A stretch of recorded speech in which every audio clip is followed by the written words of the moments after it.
Hello दोस्तों, स्वागत है आप सभी का राहुल क्लासेस बांका में। आप सभी देख रहे हैं राहुल क्लासेस बांका के यूट्यूब चैनल को। आप सभी का बहुत बहुत स्वागत है। आप सभी हमारे चैनल को देखते हैं, काफ़ी खुशी होती है मुझे। आप इसी तरह से ज्ञान लेते रहिए, मैं आपको इसी तरह बताते ही रहूँगा। आप ध्यान से पढ़ते जाइए, हम सारी चीज़ों को आपको क्लियर कर देंगे, ठीक है। तो चलिए, आज हम आपके लिए जो वीडियो लाए हैं वो है आपका मॉडर्न हिस्ट्री का, यानी आधुनिक इतिहास की जो कहानी है 1905 से लेकर के 1930 तक जो महत्वपूर्ण घटनाएं हुई थी, उन महत्वपूर्ण घटनाओं का हम आपको वर्णन करेंगे। आप महत्वपूर्ण घटनाओं का जो समय है वो याद रख लीजिएगा, काफ़ी महत्वपूर्ण है, एग्जाम में पूछे जाते हैं। और कब कब ये घटनाएं हुई वो सारी हम आपको अभी बता देंगे, ठीक है।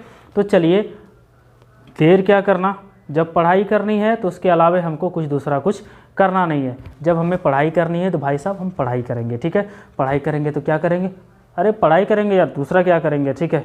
चलिए पढ़ते हैं। तो शुरू करते हैं। आपका जो मॉडर्न हिस्ट्री की कहानी थी 1905 से लेकर के 1930 तक की कहानी को हम आपको बताएंगे। आप ध्यान से इस चीज़ को पढ़ लीजिएगा, ठीक है, याद रख लीजिएगा।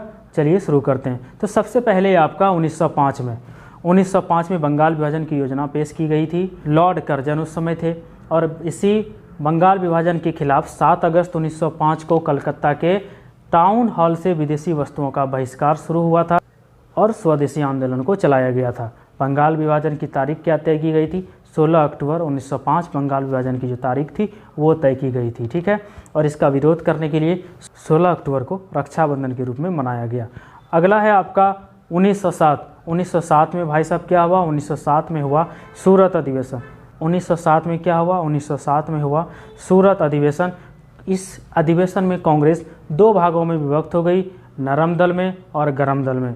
विभाजन क्यों हुआ भाई साहब? विभाजन होने का कारण था कि इसमें अध्यक्ष बनाने के लिए नरम दल और गरम दल आपस में अड़ गए थे।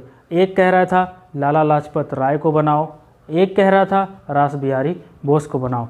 फाइनली रास बिहारी बोस जी अध्यक्ष बनते हैं और यहाँ पर कांग्रेस का ब्रेकअप हो जाता है। अगला है आपका 1909। 1909 में क्या होता है भाई साहब? 1909 में होता है मार्ले मिंटो एक्ट। क्या आता है? 1909 में मार्ले मिंटो एक्ट आता है और ये जो अधिनियम है, ये अधिनियम आपको 1932 तक के पूना पैक्ट तक में आपको काम आएगा। इसी एक्ट में मुस्लिम धर्म के लिए जो सांप्रदायिक निर्वाचन प्रणाली शुरू की गई थी वो इसी एक्ट से शुरू की गई थी। अब आता है आपका 1911। बंगाल विभाजन की जो घोषणा की गई थी ना 1905 में, तो उसमें डांट लगाई गई थी। किसको भाई साहब? डांट लगाई गई थी कर्जन को डांट लगाई गई थी और दिल्ली दरबार का आयोजन किया गया था और बंगाल विभाजन को रद्द कर दिया गया था और राजधानी कोलकाता से दिल्ली जाएगी, ये निर्णय ले लिया गया था 1911 में, ठीक है। 9 जनवरी 1915 में गांधी जी इज बैक। गांधी जी वापस आ गए। Gandhi ji is back. गांधी जी वापस आ गए। अब जो घटनाएं होगी वो किसी न किसी तरह से गांधी जी से रिलेट होंगी, गांधी जी से संबंधित होगी वो घटनाएं।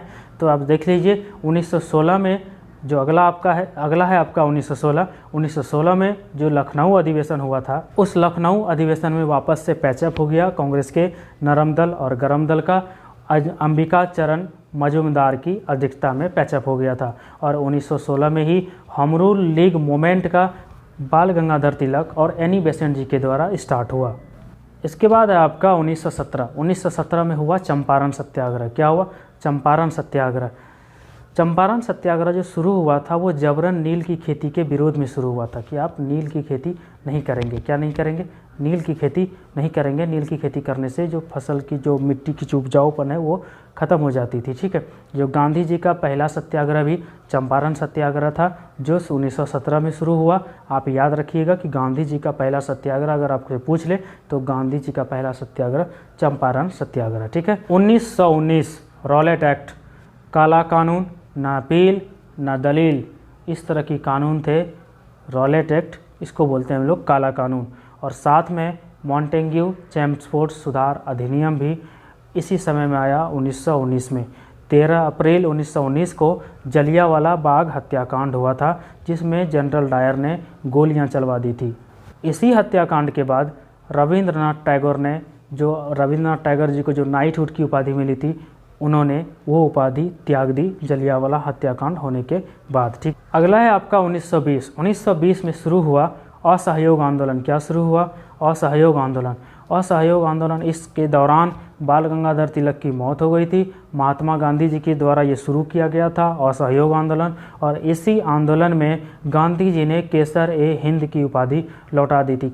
अगर आपसे प्रश्न पूछते कि किस आंदोलन के दौरान महात्मा गांधी जी ने केसर-ए-हिंद की उपाधि लौटा दी, तो आप बताएंगे कि महात्मा गांधी जी ने केसर-ए-हिंद की उपाधि कब लौटा दी? असहयोग आंदोलन के दौरान केसर-ए-हिंद की उपाधि को लौटा दिया। ठीक है। 5 फरवरी 1922 चौरा चौरी कांड। ठीक है, उत्तर प्रदेश के गोरखपुर में ये कांड शुरू होता है, चौरा चौरी। उसके बाद में असहयोग आंदोलन को स्थगित कर दिया जाता है। क्या होता है ना कि जो बहुत दिन तक जो आंदोलन चलता है ना, तो उसमें लोगों का जो जोश है वो फीका पड़ जाता है। तो इसको सोच करके गांधी जी ने असहयोग आंदोलन जो चलाया था, गांधी जी ने उस असहयोग आंदोलन को चौरा चौरी कांड होने के बाद असहयोग आंदोलन को स्थगित कर दिया। ठीक है। अब आइए, अब अगला है आपका 1923। 1923 में स्वराज पार्टी की स्थापना होती है। स्वराज पार्टी एग्जाम में पूछे जाते हैं, बहुत पूछे जाते हैं एग्जाम में, ध्यान रखिएगा। चित्तरंजन दास और मोतीलाल नेहरू जी के द्वारा ये स्वराज पार्टी बनाई गई थी। क्या बनाई गई थी? स्वराज पार्टी। चित्तरंजन दास और मोतीलाल नेहरू जी के द्वारा ये स्वराज पार्टी बनाई गई थी। अब आता है 9 अगस्त 1925। 9 अगस्त 1925 को काकोरी ट्रेन डकैती का कांड होता है, जो उत्तर प्रदेश के लखनऊ के पास काकोरी स्थान के पास जो ट्रेन होता है, उस ट्रेन को लूटा जाता है और वहाँ पे इस घटना को अंजाम दे दिया जाता है। कब? 1925 में। ठीक है। अगला है आपका 1927। क्या है? 1927 साइमन कमीशन गठित किया जाता है 1927 में, जिसमें 7 व्यक्ति थे। और साइमन कमीशन का विरोध होता है उस टाइम में। जब 1928 में भारत आता है साइमन कमीशन, तो साइमन कमीशन गो बैक के नारे भी लगाए जाते हैं 1927 में। ठीक। और 1928 में ही मोतीलाल नेहरू जी के द्वारा नेहरू रिपोर्ट भी पेश की जाती है। आगे देखिए, आगे है आपका 1930। 1930 में क्या है? 1930 में है आपका दांडी मार्च। दांडी मार्च मतलब नमक सत्याग्रह। जब अंग्रेज़ों ने नमक पर कर लगा दिया, तो महात्मा गांधी ने आंदोलन छेड़ दिया। यह ऐतिहासिक सत्याग्रह गांधी जी समेत 78 लोगों के द्वारा शुरू किया गया था, जो कि अहमदाबाद साबरमती आश्रम से समुद्र तट के नज़दीक वाला गांव दांडी तक पैदल यात्रा किया था। और वो दूरी थी लगभग वहां से वहां तक, यानी साबरमती से दांडी तक की जो यात्रा थी वो थी 390 किलोमीटर, जो कि पैदल उन्होंने तय की थी। पैदल यात्रा करके इस आंदोलन का, पैदल चल करके इन्होंने ये आंदोलन किया था। ठीक है। तो ये थे कुछ महत्वपूर्ण घटनाएँ। 1930 तक की घटनाओं को हमने आपको बता दिया। अगली वीडियो आएगी, उस अगली वीडियो में हम आपको 1957 तक की घटनाओं को बता देंगे। तो ये रहा आपके लिए एक छोटा सा पार्ट, वीडियोज का, महत्वपूर्ण आंदोलनों का एक पार्ट। जो अगला पार्ट हम लाएंगे उसमें आपको हम 1957 तक की घटनाओं को कर देंगे। ठीक है। या तो फिर अगर हम वीडियो बनाएंगे आपको, तो इन सारी घटनाओं को यहाँ से लेकर के 1957 तक की घटनाओं को एक साथ एक ही वीडियो में हम समावेशित कर देंगे। ठीक है। चलिए, बहुत बहुत धन्यवाद। बाय।